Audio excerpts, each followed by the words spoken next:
Sheekada Dacawo iyo Yaxaas. Beri baa Dacawo walaasheed la aroosayay, markaas waxay rabtay inay ka qayb gasho arooska walaasheed, kana mashxarado alalaas, kana cayaarto. Hase ahaatee waxa la yidhi Dacawadu ma lahayn carab ay ku mashxarado oo carabba laguma abuurin. Markaa waxay kolba u tagtaa xayawaanka kale oo ay weydiisaa carab ay ka amaahato daynsato.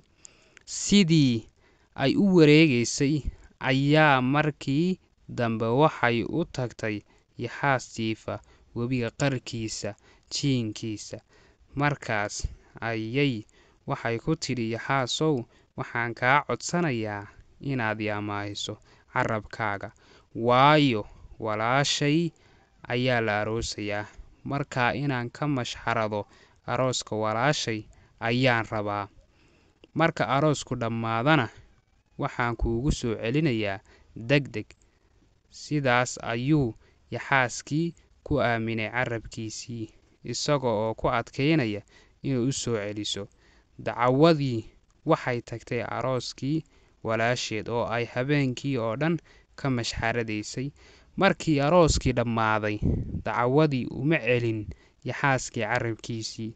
Yaxaaskiina wuxuu sugayay inay Dacawadu u soo celiso carabka.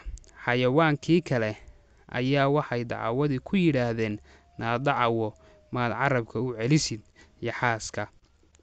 Dacawadiisa waxay ku jawaabtay, muddo badan ayaan cunto ii dhadhamin, sidaa daraaddeed celin maayo carabka. Waxaa la yidhi Yaxaasku sidaas ayuu ilaa iyo hadda u carab laayahay, cuntadana wuu liqaa isagoo aan calalin. Dacawadu ma tagto meel biyo leh oo waxay ka cabsanaysaa in Yaxaasku dilo.